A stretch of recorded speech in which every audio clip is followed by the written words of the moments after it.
Welcome to the Great Canadian Leadership Podcast, proudly brought to you by the Great Canadian Training and Consulting Company.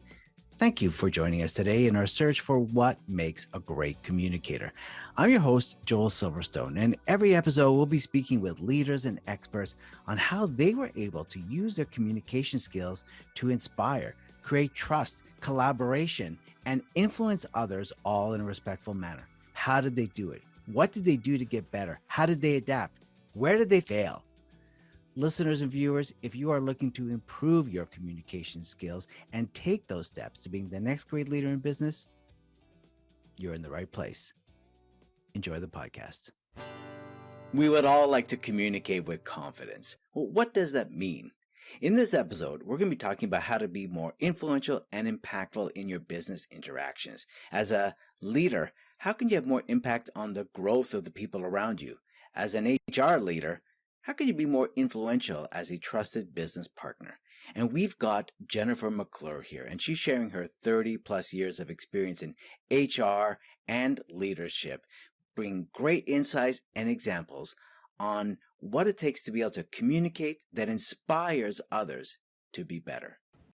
Jennifer McClure is the CEO of Unbridled Talent and Disrupt HR. And Jennifer is frequently recognized as a global influencer and expert on the future of work, strategic leadership, and innovative people strategies. Jennifer is also the Chief Excitement Officer of Disrupt HR, which is a global community designed to move the collective thinking forward when it comes to talent in the workplace, and also is the host of a weekly podcast. Check it out, Impact Makers with Jennifer McClure. This is an insightful episode on leadership, HR, and the communication skills needed to be caring and impactful. Let's meet Jennifer McClure. Jennifer McClure, it is so great to have you on the show on the Great Canadian Leadership Podcast. I am honored and thrilled to be on such an auspiciously named podcast. I know, it's such a great title. Thank you. Let's talk. We're going to be talking about how to communicate with confidence. And I know you have a lot of thoughts on how to be more influential, how to have more impact, and looking from an HR perspective, how HR people can have more influence and more impact in their dealings with people and how to communicate better. Let's start with something that you've created called Disrupt HR. And I was lucky I got a chance to do it a few times, but maybe you could share with our listeners the magic of Disrupt HR. What is it and how you came up with it? Yeah, I guess it's kind of a co-creation. I always like to make sure that the person that gets credit for being the founder is the person who actually took my idea and made it happen. So when I say my idea, again, I think it was a co-creation. I had met a gentleman here in Cincinnati where I live who was a young startup founder in the HR technology space back in 2000. Probably met him in 2012, but in 2013, we were having lunch because he'd asked me to just kind of be an advisor to his company. His background was not human resources, but he had an HR technology product that was working with companies to understand engagement and embeddedness of their employees. And so he had reached out to myself and some others in the industry to kind of just advise him, because his target customer was the HR leader. And so we were just having a lunch and I was learning a little bit about what was new with him and their company and their product. And at the end of that lunch, he said, well, what's new with you? What are you thinking about? And I was about 3 years into my business as a full-time professional speaker. And so I had just been thinking a little bit about, I'm attending 50 to 70 conferences or events each year, speaking at them or being at them, most of them in the human resources recruiting space because my background is in that area. And I'm seeing a lot of the same people on stages at those conferences and events and hearing a lot of the same talks or the same topics. Now, I don't say that to be a criticism because I also know that the average practitioner probably attends 1, maybe 2 conferences a year. So they're not True. seeing the same people on 50 different stages. But it kind of tweaked in my mind the idea that there were a lot of people out there that maybe had ideas or perspectives, or there were topics that were not being heard on stages around the world.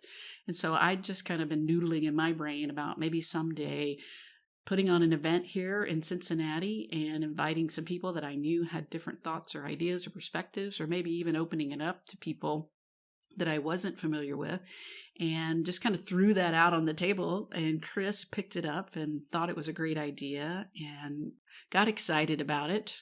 And I was kind of like, yeah, simmer down, it'll happen someday. And Right. he actually called me maybe a couple of weeks later and said he really just couldn't stop thinking about the idea and thought that it was something that we could and should do, and that he and his team would be happy to help. And so, like I said, he gets credit for being the founder, because I would probably still just be thinking it would be a great idea. And Chris at the time was the community organizer for Ignite events in Cincinnati. So if you're familiar with Ignite Talks, and it's ignitetalks.io, I believe, or ignite.io. They're 5-minute, 20-slide, 15-second talks, typically, again, community-sourced ideas, people that get up and share something that they're passionate about. So Chris's idea was to call it Disrupt, and to use the Ignite format and to hold it. We held it in a local brewery that had been restored and invited a lot of cool people, not just HR and recruiting people, Right. and had some really interesting talks. And so it was born in December 2013. We were just thinking, again, it might be something we'd do here in Cincinnati. A friend Sure. of mine from Denver attended because she was speaking in the area, and I made her come. And she loved it and asked if she could do it in Denver. And so we helped her. And I think once we put the videos online, I know I got a friend from Toronto reached out to me, Jeff Waldman. Chris had someone from Vancouver and New York City reach out. And so it just kind of spread organically for the first year and a half or so. And then we said, it seems like people want to do this. I think we had 14 or 15 cities. And so we formed a partnership to build out the website, promote the videos, make it more open. And March 2020, and we all know what happened. Pre-March 2020, Sure. we had 158 licensed cities in 37 countries, and over 5,000 Disrupt HR talks had been given. We paused things for a little bit. Now we've kind of like tentatively stepping back in, and live events are being scheduled around the world again. Don't know that we'll end up with 158 licensed cities again, but it seems like about 90% of our license holders so far want to continue and keep the disruption going. That lovely. I'm sure when things get back to normal, or whatever normal will be, I'm sure this will take off. I mean, this was just gaining so much momentum. And it's true. It's the idea of, I like what you said, which is you've gone to a lot of conferences and you see the same speakers over and over, and to literally disrupt the way that people are speaking, give them a format, a template that really forces them to have to stick to that format, which actually, when I did it, it was like, oh, this is making me a much better speaker. I have to be very specific about what it is I want to say and really think about why people should care about what it is that I'm saying, because of the format of this 5 minutes, 15 slides. Was that what it was? 20 slides. 20 slides. Advanced every 15 seconds. Every 15 seconds. And I have no control over the advancement. So it forces you to just really know exactly and take all the ums and ahs out of it, because there's no time for it. That's so it made me a much better speaker. And in watching the other people present, people were now inspired to really come up with bigger, better ideas to really create interest and engagement from the audience. So I think that's one of the even if you watch the videos, it's the same experience, to be, even as though you're there live, to get the ideas and the thoughts, and people who are maybe not speakers, but to come up and present the ideas in an effective and really engaging way. So kudos to you, Jennifer, and to Chris, if you're listening. He's off doing other things these days. So, I mean, he's still involved with Disrupt HR, but he's kind of he's an entrepreneur at heart. So he starts up companies and makes them successful. Well, great. Well, anyway, I really enjoyed the experience. I never sweat so much in my life when I was doing it. Did it twice, once in Ottawa, once in Buffalo. And speaking to the other speakers, everyone was the same, because that 15 seconds, that 20 seconds, or the slides are changing. It really forces you to be on top of your game. So loved it. Such a great experience, and really enjoyed watching the other speakers. So really great experience in Disrupt HR. Kind of like TED Talks, but just a lot shorter, a lot more concise, and a variety of speakers. Yeah. So speaking of disrupt, and speaking on how to communicate with confidence, I'm going to sort of quote you if you're ready. I'm ready. Okay. I like, this is what I love, and I'm going to ask you for your thoughts to expand on this. This is your I'm going to paraphrase your quote, which is, if you were to go up and ask someone and say, "Hey, who has really influenced and really, had some impact on you?" Your name should come up when they say it. Mhm. Is that correct? Is that right? Yes, it sounds like a brilliant statement, so I must have said it, yeah, or There you something go. like that. So I I, think, that's something we'd all love to aspire to. We'd all love to be able to say, "Wow, that would be great to have that kind of capability that I'm influential one on one, or that have impact on someone's life." So, how does one do that? What are your thoughts on that? yeah, I guess I just look at it as, what's the point of leadership anyway? Mhm. If I'm a kid, when we're kids, we're asked, what do you want to be when you grow up? And you say fireman, policeman, doctor, whatever. Maybe somebody says lawyer when they're little, but really, I think as we grow and mature, we're looking for a place where we can make a difference. And Mhm. so for some people, that's an individual contributor role. And some people that, is using their mind and their brain to make vaccines and do amazing things. But for those who aspire to be a leader, your really end goal is getting results through the people that are around you. And so I kind of look at leadership, the whole goal is impacting others. And so when people ask me, or most anyone, when you ask someone who are three people that have been influential in your life, probably the most people will say a parent. They'll mention a Mhm. mom or a dad. So that person had leadership in their life by, teaching them hard truths or showing them the way. It's They true. might say a teacher or a religious leader who, influenced them as they kind of figured out who they were and their learning journey, whether that's learning about themselves or others. And then they may say, that ideally, a third person they might mention would be someone that has been influential in their career, since that's a big part of where we spend our lives. Yeah. So I just feel like the opportunity to influence and impact people is tremendous for leaders. And it's really important for us to think about and approach the way we lead our people in that way. That I want to be the person that, even if we're not working together anymore, or you've moved on to bigger and better things, or especially if you're on my team, if somebody asks you who's influenced you in your life, I'd love to be one of those names. For sure. And I'm sure as the listeners are hearing this, they're going, "Okay, that's great. I would love to be that person."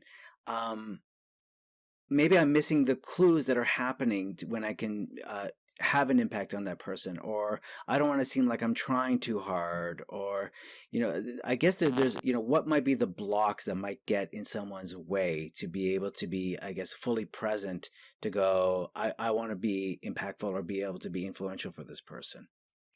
I think probably the biggest block is when people are afraid to tell difficult truths or to be Hmm. honest with people. And that's tough. We none of us like to be delivering bad news, or Right. encouraging people to go beyond what they believe their limits are, or maybe pointing out things that they could do different or better. But it's really important that you develop a trust relationship with people, that they ultimately see that when you tell them something they can do better, or you suggest that they stretch beyond what they believe their limits to be, that they trust that you believe they can do better, or that you can do it, and or that they have wisdom that they can impart and that you can learn from. So I think a barrier is developing that kind of trust with people, and that doesn't necessarily mean friendship. You can Hmm. trust somebody that Yeah. you don't go out to beers with, um, but develop the kind of trust that you can speak to people in an authentic and transparent way, and that when you speak difficult truths to them, that they either listen to what you had to say, think about it, try something maybe that they're thinking they can't do, or that they understand if you've pointed out something that is something they need to change or do differently, that again, you have their best interest at heart. You're Jennifer. This is uh, absolutely, you nailed it for me. And I'm trying to find the right word to say that. Just um, all of a sudden, it just opened this opened up something for me here. When it's the hard truths. Mhm. We never think of that. We think about trust, or it's respect is still there, obviously, and friendship is still there, but it's the hard truth, which is coming from a good place. Mhm. But and as you said that, I could think of hard truths that people have said to me, and those are the people that have had the most impact and influence on me, as an example. And I never Absolutely. thought of it as hard truths. I thought of it as just truth. It came easy for them to say it. For example, I've had a few people say to me, "I need to read more," when I was early in my career, and I was like, that was true. I hadn't Mhm. really thought of that. I thought I was reading, but I wasn't really reading the right stuff, or to grow. Um, and someone had said to me once too, is that you're a great facilitator, but you're very limited in what you can do. And so if you want to, you need to expand on that. And Mhm. those are hard truths. It was difficult, probably difficult for them to say it, because I could have reacted a different way. But Yeah. the trust was there. Yeah, and I think that's maybe a good exercise for people to do when you get asked that question, who's had the most impact on your life, and you spout off your, 1 to 3 names or whatever that is.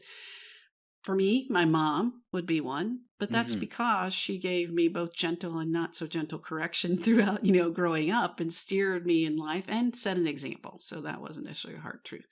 The other two would be bosses that I've had. One was an HR leader that I worked for, and the things that I think of when I think about how he had an impact on my life, or when he came in and told me I should do something different or better, or encouraged me to think about something in a different way. So again, example would be, at one point he came in and said, Jennifer, people are coming to you with their problems, their challenges, their benefits issues, their safety issues, because I was responsible for all the things in the generalist role that I had. And he said, they never don't believe, that's not the correct grammar, but they never Hmm. don't believe that you're going to give them the right answer. Mm. But what they are struggling with is that they don't feel like you have heard them, because you're so quick to give the answer. So when they come to you with a problem and you just say yes, no, here's why, that your claim can't be paid, or your suggestion is not valid, or your issue is wrong. They know that that's the right answer, but they didn't feel like you heard them. He said, so my suggestion to you would be sometimes to listen and tell people, even if you think you know the right answer, that you'll get back to them, that you'll look into it. Give Right. them some time to think that you are, and he wasn't just saying like fake it, but he was saying give Yeah. people the opportunity to feel like you've heard them, that you're ruminating on it, that you are getting back to them. And when you come back, even though the answer may have been the same as what you originally would have told them, they feel like you've processed it and that Yeah. you actually heard them. Now that's fantastic advice. Was Absolutely. that a little bit hurtful? Because I was priding myself on being the answer person. You Yeah. come to me, you get an answer. I'll deliver that hard truth to Right. you, but I'm going to hear you, and I'm going to spout it out right away, because we got stuff to do here. Right. So to get that kind of slow down, think through it, maybe sometimes the answer will be different when you look into it. That was fantastic advice that I've never forgotten. I can think of several instances like that he gave, that really helped me to grow as a leader. Another one was the last CEO that I worked for. He was very young and very eager, and from the beginning felt like human resources was the most important position in the organization. We were there for a turnaround. He had put in a whole new executive team. I was the very last hire that he made for that team on purpose, he said, because it was the most important seat on the bus. So right away, he established how much he valued me and he trusted me. And right away, after a couple of weeks of being there, I grew frustrated because I wasn't able to do a lot of the things I'd been able to do in my previous company, with creating reports and understanding data and really going to the heart of problems, because we didn't have any kind of HRIS system. Mm. And so I just went into his office because I'm like, this guy trusts me. He'll say yes. He'd said yes to a lot of things because he had trusted me already. And I walked in and I said, I need a new HRIS system. And he said, what's that? And I told him, and he said, okay, so how much does it cost? And I think it was like 25 or 30, whatever. It was a whole, because we had nothing. So it was like a whole implementation. And I was like, I need it. And he said, why? And I said, I need it. He said, Jennifer, what you're asking me to do, and it was a privately held organization, he said, what you're asking me to do is to go into our board of directors to ask for $25,000 to buy you this system simply because you need it. He said, don't ever put me in that kind of position. He said, bring me data, tell me why you need it, what you're not able to do, what it will save us in terms of time, money, effort, how it's a better opportunity for the company, so that when I go to the board and ask on your behalf, they'll say yes. That's fantastic advice. I would much rather he have said yes to me that day, but the impact was there, and he was consistently an impactful person in my life because, just another quick example.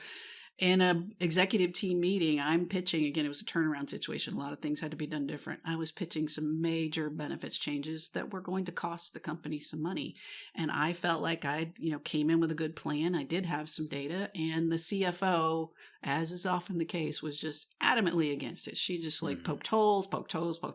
And the more holes she poked in my proposal, the more the members of the executive team started going, well, yeah, we're not sure we want to do this. And so after the meeting was over, I was very frustrated, visibly frustrated. He said, Jennifer, come with me, come into my office for a minute. Went in there and sat down. He said, I can see you're very frustrated. And I was like, yeah, this is the right thing to do. I cannot believe, whatever. And he said, here's where you messed up. He said, you should have come to me first, presented your idea, and sold me on the idea so that I could support you. He said, but because I'd never seen it, and Susan was quick to point out all the flaws, I was not able to be your advocate for your idea to help get other people on board. Right. So in the future, when you have something important like that, make sure that you have me, your most important advocate, on board before you go in and try to convince everyone else it's the right thing to do. Hard truth, but so valuable. So those are some examples, even from my mom to a couple of bosses, of people who not only did they deliver it with love, it was with care, but it was, you did something incorrect or you're doing something incorrect, and I'm telling you this to help you be better in the future. Right. That's where you can have impact. Yeah, it's more advice than feedback. It's advice to help you grow versus being critical. And that's the key difference.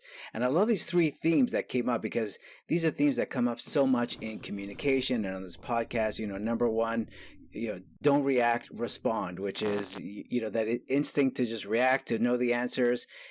That's not necessary. People want to feel heard and understood first before we could be quick. So don't react, respond. Take your time before answering, because that's what people want. They don't want just that quick reaction. And then number two, give the because. I need this because, not just I need this. The because is so important. Right. And that last one, which is ask for help. Don't do it all alone, because there's an opportunity for growth there when you could say, what do you think, or take a look at this, or get key stakeholders on board with your idea. I had a CFO, a coaching client that was a CIO of a large organization very early on in my coaching career. And one of our meetings, he said, I just want to talk today about my relationship. Those CFOs are tough people. He was like, I want to talk today about my relationship with our CFO. He said, he's a nice guy. He said, we get along. He said, but he's always like shooting down my ideas. And so because I'd been given that great advice, I was able to share that with my coaching client. And I said, next time you're making a proposal, go to him, ask him what his concerns are, share your proposal, go ahead and let him poke holes in it so that you can get that out of the way before you go into the rest of your team. So that is good advice all around. And I think, it's often how we fail to think about, well, if there's a key stakeholder or someone who is consistently not on board with my ideas, why go into the broad forum expecting and knowing that they're going to poke holes in it? Let them poke holes in it first. And number one, you'll have a better pitch or proposal. Number two, they'll feel like it was co-created, and they'll be much more likely to support you. Again, really smart. Not just getting an ally, but find out what is important to the people you're trying to present ideas to, and do it before time so that your idea is more fully formed. And absolutely, if they feel that they've had something to do with it, they'll be much more supportive of that. Mm-hmm. Brilliant. I have one more question and for you about HR, and we're going to go to your failure ta-da moment. We're just going to take a quick commercial break, and then we'll be right back with that last question and failure ta-da. Hi, I'm Joy Newhold, and we'll be right back to our interview. When I started the Great Canadian Training and Consulting Company in 2002, I never would have imagined that one day we would have a podcast. So first, I want to thank you for listening and share some really exciting information about our organization with you. For years, we have made our live instructor-led software and soft skills training, consulting, and coaching services customizable to meet the unique needs of each client and committed ourselves to a high quality of customer service. This combined to make the learning experience better for the participants and the planning process easier for the organizer. We love helping our clients so much. We also develop many additional free resources to help you along the way, and this podcast is just one of them. At greatcanadiantraining.ca, you will find our free monthly webinars, blog articles, and free downloads covering everything from building better dashboards in Excel to navigating difficult conversations and everything in between. So make sure to join us at greatcanadiantraining.ca. But for now, I better let you get back to the podcast. Please enjoy the rest of the interview. All right. Like we said, Jennifer, we have one more question for you, and then we're going to go into the failure ta-da. So we're talking about how to communicate with confidence, and one of the things that just came up was giving the hard truths is such a great example of how to communicate with confidence. The next one is for our listeners who are in the HR world. It's a challenge sometimes for HR people would like to have more impact. And so my question to you then, Jennifer, is it their own self-perception, their own sort of self-talk that gets in the way that they're not able to have the impact that they would like? Or is it the perception that they create? Or is it a generalization? So what can someone in HR do to have more impact within their organization? Care. You need to care about people. Individually, even in large organizations with the challenges and issues that they have, and collectively as a group. And you need to care about how you're perceived. You may be coming into an organization where your predecessor or predecessors developed a negative reputation for HR. People in your organization, leadership doesn't feel like HR is their partner, or employees do not feel like HR is there to advocate for them or support them. So view that challenge for what it is and begin to rebuild that reputation and take that seriously rather than sitting around and just complaining that people don't value you or what you can provide. You're going to have to change hearts and minds and perceptions. So care enough to do the hard work to do that. If you're fortunate enough to come into an organization where HR is valued, then fully step into that. Right. Understand the influence and the impact that you have over everyone in the organization. That's why I chose to go into HR over 30 years ago. I wanted an opportunity to have the most influence and impact in the organization from the get-go. Just as a newbie coming out of college, I'm like, what's a position in the organization where I don't just have my team or the few people that I work with, but that I've got some level of responsibility for everybody. And so I consistently tell HR leaders, you are the key to your organization's success. And I think over the last year and a half, it's just become even more prevalent because who were the first people that were called into the room in February or March when things started changing and businesses had to make decisions overnight? It was human resources, because you had to figure out how to address the people concerns. If you were going to keep people working and they were going to be working in a different environment, or you were going to even unfortunately have to let some people go, human resources was there from the very beginning, because people are the heart of any organization, and human resources is responsible for leading how we approach people and people's strategies in the business. So there's no better place in the organization to have influence and impact. So step into it, build the reputation or rebuild the reputation of HR as a trusted business partner and someone who cares about employees and the heart of the organization, and then really do good work. Great advice, Jennifer.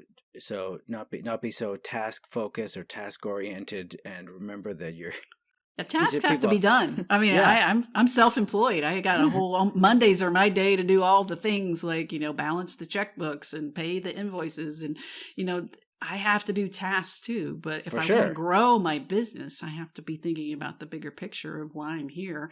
And I'm Yeah. here to help leaders understand the influence and impact that they can have in the organization and to really step into that. Well said. Let's go into, if you're ready now, Ready. what we like to call failure. Ta-da! And so this is from the world of improvisation, where where Jennifer, I'm going to ask you for a moment in your career that maybe was a failure. It seemed like a failure at the time, but became a real learning point. And you shared with us already some hard truths, but maybe there's another example you have of where there was a failure, you learned from it, and then we're going to celebrate it. And if you want to say ta-da at the end, you can. I can. Yeah. I'm going to go back to the very, very beginning. Remember that college student who chose, at the time it was called personnel, not human resources, personnel as her area of focus, never having met a personnel manager in her life. Again, I just kind of like out of thin air said, where can I have influence and impact?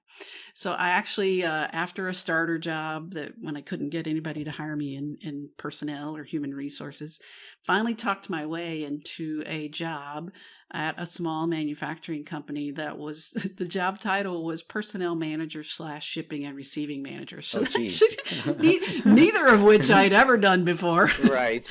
And I actually shocked the operations manager on my first day, and he's taking me through the tour of the factory. And I'm like, this is so exciting. This is my first time ever being in a manufacturing plant ever. And I'll never forget. He turned and looked at me like, what have we done? Yeah. But anyway, I dove right in to both roles, learned how to do a lot of things. And one of the challenges that our company faced, it was a company that was it was 3 or 4 years old, relatively new organization. Things were still brand new and shiny. The employees that had been there knew their jobs. We had basically zero turnover. And when I say basically zero, it was basically zero. Okay. And our employees were paid extremely well. So this was the late 80s. And our manufacturing operators were paid $13, $14 an hour. Lead operators and technicians all the way up to $20 an hour. You guys can do the conversions for the Canadian. That's good money. Sure, sure. Right now we're talking 30 years later of minimum wage being maybe $15 an hour in the U.S. Right. So they were making, in some cases, double what people in the community in similar level jobs were making or in our industry, because I did wage surveys with our competitors. We had a good group of people who would share that. We were far and above more. And so when I joined, after the company, again, had been there 3 or 4 years, they had not had a wage increase in several years because they were already well over market. Right. Now, that makes sense on paper, but our employees were frustrated because they felt like we're doing great work, we're doing good things, but yet my cost of living is continuing to decline because my wages aren't going up. So I took this on personally as something I wanted to fix as a 22-year-old. Sure. Armed with all the data and creativity that I could come up with, I came up with a really creative, I still think it was a really creative, ingenious plan. Again, way ahead of my time, because remember, we didn't have internet then, so I wasn't able to do research.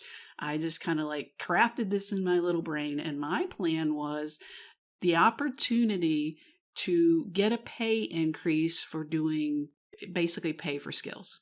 The more you do, the more you position yourself to be in line for a pay increase.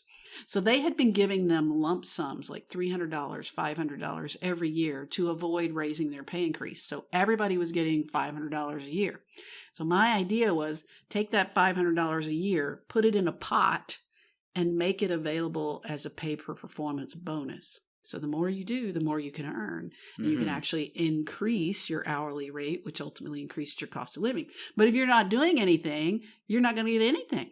Right. So I thought, this is amazing. This is something that it's going to reward the star performers, and the people who aren't performing are going to have incentive to do better. So I never forget, all employee meeting, all 3 shifts, bring them together in the company cafeteria.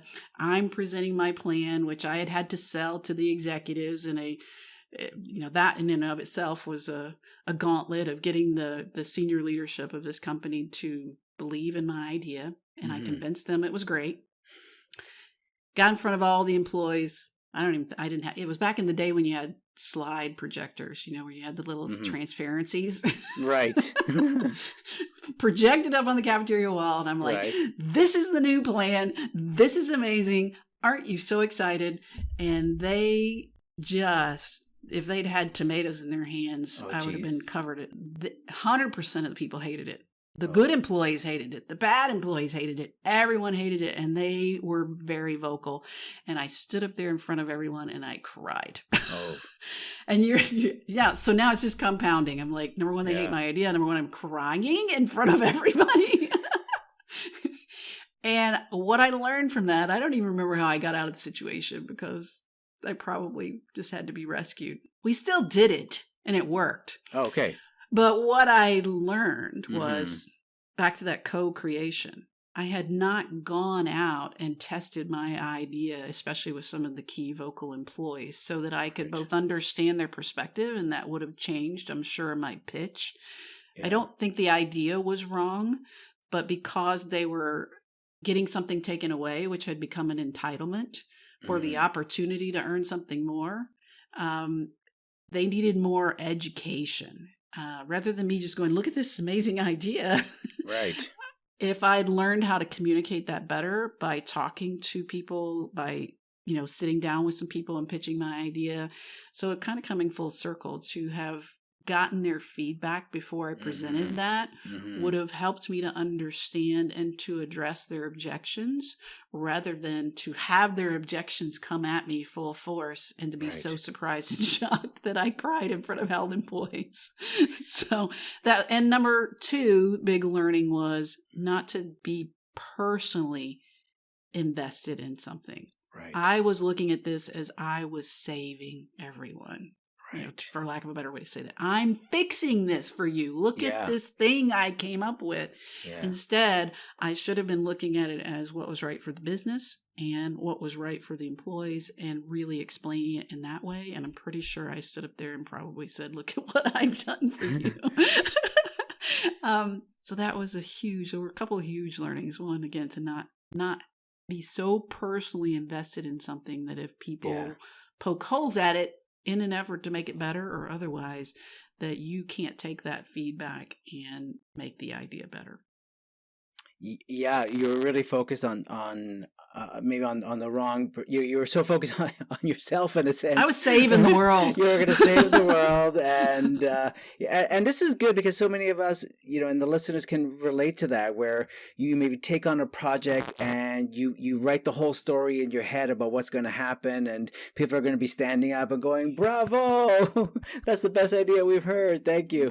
Right. But you haven't really checked into the people you're trying to help and what do they need and what's important to them, and getting their insights, and not being the rescuer or the savior, and being open to changing the story too, that's going on in your head.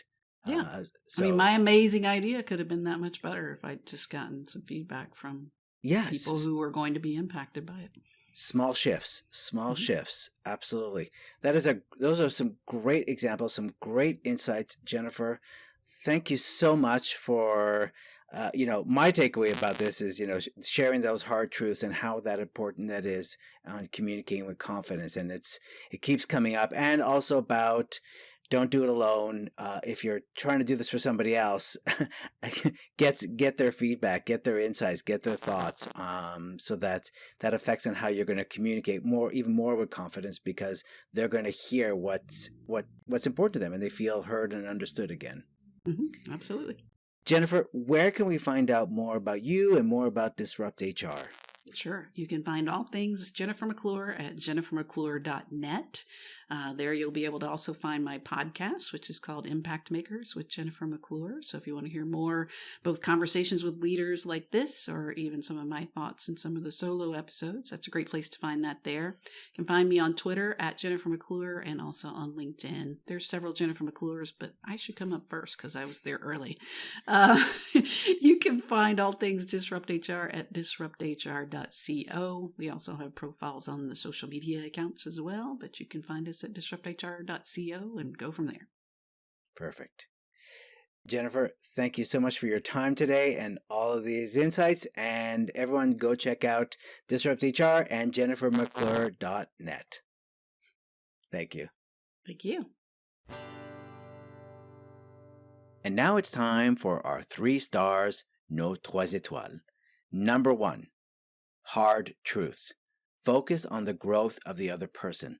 This isn't about being critical when you're giving hard truths. This is advice that comes from a place of respect for the other person's growth. Number 2, because. People need to know the why. As Jennifer shared in her example, I need this. You have to try to include the because, as in, I need this because. The other person needs to know why this is so important, or what's the full story. Number 3, care. Be a trusted business partner. One way to be influential and impactful is the care that you demonstrate to others in your organization or the business interactions, and this builds trust. So, what's the next step? Well, if you're not sure where you can apply these 3 stars in business or maybe even in life, try this. Engage a stakeholder. Before you present your big idea and it's all built up in your head, ask a stakeholder for their thoughts, their perspective. Your idea will be more fully approachable and your stakeholder is now going to feel involved and they won't just be your audience. Enjoy. Thank you for joining us in our search for what makes a great communicator. If you enjoyed the show, then please leave a rating or review. Even better, subscribe to the Great Canadian Leadership Podcast and make sure you don't miss another episode. Let's stay connected. Follow us on Twitter or Instagram at GCT_Compues. And if you'd like more information, free resources, or class schedules on everything from software to soft skills training, consulting, or coaching, then go on over to greatcanadiantraining.ca. Thank you, and we will see you next episode.